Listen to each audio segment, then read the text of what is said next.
My goodness me. It's all going here. Very party atmosphere in here. It's the last interview. So perhaps slightly premature. We shouldn't be celebrating before the last interview. We should be celebrating afterwards. But booze, degenerate behaviour, all going on in here. Absolutely not a drop. I'm going to have to go over to the old storeroom and replenish in a minute. Absolutely not a drop left. It's not even lunchtime. Anyway, where were we up to then? So, as I say, last one, this one. We're now drawing our conclusions and then making plans for the next series and the reading of the emails, etc. after this. We've covered a lot of ground and we've really got to know each other well, haven't we? And it's been such a boon that you have with such alacrity, joined in with the taking off of your clothes to attend these interviews. And I noticed many of you, in fact almost all of you, are doing so now. And since it's the last session, why don't I show you some interest instead of it all just you being interested in me? Turn around, give me a twirl, let me have a look at you in all your beautiful, beautiful form. Just do that now. Don't have to look back, just turn round. There's no need to look at me looking at you. Absolutely. Well, I'll tell you now, there's some real contenders there for the perfect peach, I would say. And you should be proud of yourselves, many of you. All shapes and sizes there, aren't there? And many of you are adopting the present fashion for the larger arse. I think that's good to show that my audience is a fashionable set. I would like to see that. That's good to know that I'm in there with the fashionable set of the larger arse. Absolutely wonderful. Right, have my wig on. Hopefully, won't get any emotional. If we just keep away from the subject of art college and university, if we just keep away from that subject, we'll be fine. Who have we had in? We've had in all sorts of people, haven't we? We've had in our struggle to find some way of communicating with each other. I've had Micky Flanagan in here, and he's shown me some comedic ways, and of course we've had high flyers and you can't fly higher than Helen Sharman.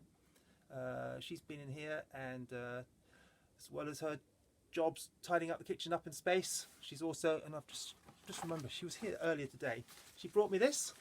Now this looks like something the garden centre's thrown out. In actual fact, it's one of her experiments. I thought she would have moved on from planting seeds in the space by now. She's been doing it for 30 odd years. But anyway, this is something she's brought back to show the powers that be, the results of, electromagnetic fields on root systems in plants. See, this plant's completely died.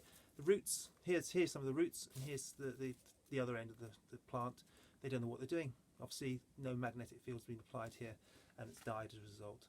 And I'll keep that. It's a treasured little gift from our lovely Helen Sharman. And so I've helped her with her act, shown her how to present to her audience. In fact, while I remember, I told her about what it is she should be talking about the more sort of visceral side of space exploration and science. She tells me about how she does this EVA. I remember what EVA stands for.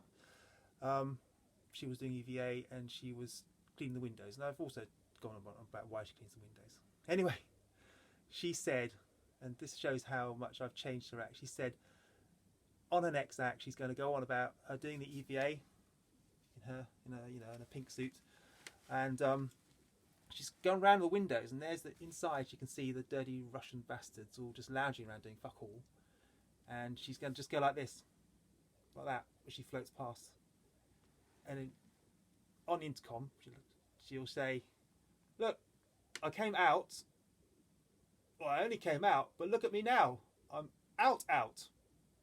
And that's you got to admit that's funny. She came up with that one on her own. I may have helped her a little bit with that one, but basically that was a Helen Sharman. So she could be tripping over cables and going on about out and talking about farting in a spacesuit. So yes, changed her life for me. But we're talking about my presentations, aren't we? And how I present to you, and what to present to you, and where I go as the world's most preeminent figurative stone sculptor. And we've gone all over the world with that one, haven't we? We've gone as far, and I left you dangling above the little ugly faces of those Aborigines, Australian Aborigines, and the Amazon rainforest dwellers. But the world isn't a museum. It moves on and moves on and moves on, and natural environments, which I have tended to champion, I have to admit, probably are not natural. Each and every change in the world has always been met with despair by the human populations that are being affected. And now, there are those who complain about the plastic in the sea and complain about the lack of, the dying coral reefs, and the air quality. But these people need to just get over it. This is just a change that's happening in the world, and we all know, we all probably have to admit that, especially those of you going around in those great big Range Rovers and things like that, and going on holidays abroad 2 or 3 times a year, by aeroplanes, don't really care about the oceans, really, do we? And who cares if the air's... We've got air recycling systems in our cars and in the aeroplanes. Don't really care what the air is like outside, do we? Who gives a fuck, And so we'll crack on perfectly well. We've got bottled water. We don't need water. We don't drink water from streams anymore, do we? We've got bottled water, so that's fine. And the plastic in the ocean, I think, you finish your bottle, chuck it out. Just chuck it out, because the oceans actually, I think, benefit.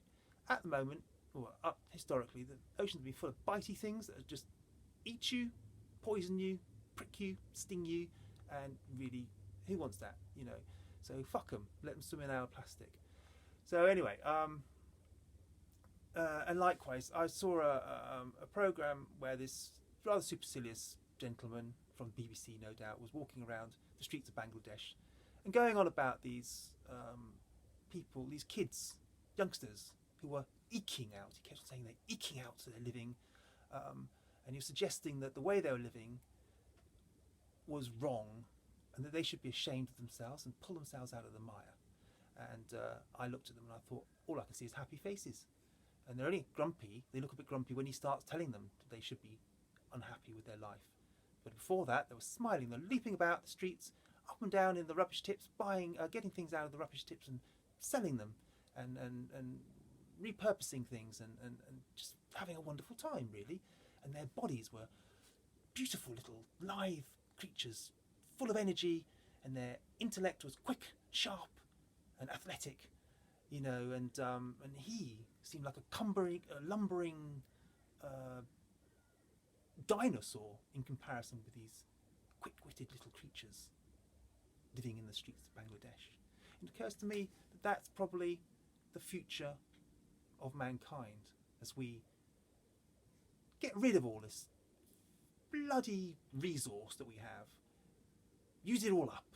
We'll find that actually, our big fat bottoms were themselves a fashion, a passing fad, and that I shouldn't be using the present man and woman as a model. I should be looking at these post-resources people, I suppose we could call them, these sort of people who are surviving in conditions that you probably find distasteful.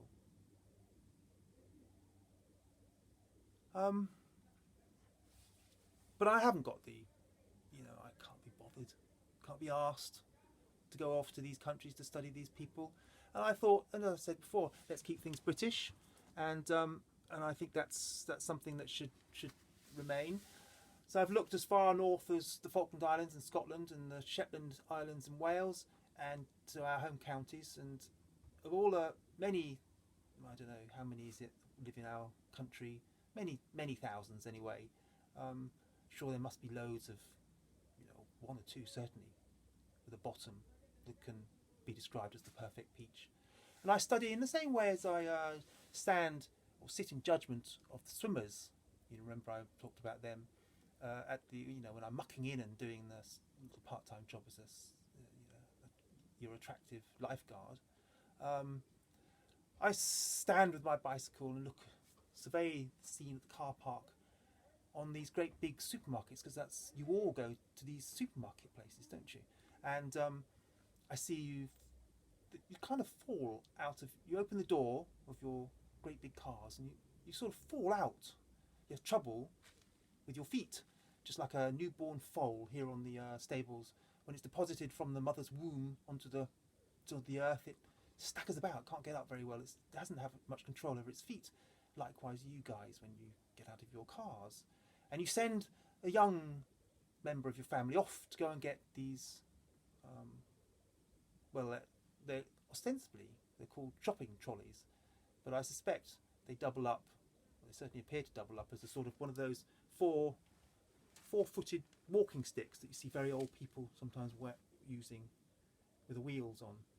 So you grab hold of those and you use that to balance you around the supermarkets, and then you fill up the supermarkets as full as you can to give it more stability, and then off you go back to your cars, having grabbed yourself all these goods and products from the shelves in the supermarket. Why the supermarkets don't allow you to just drive through the supermarket and just reach out and grab the things, just lob it in the back and pay for it on the way out.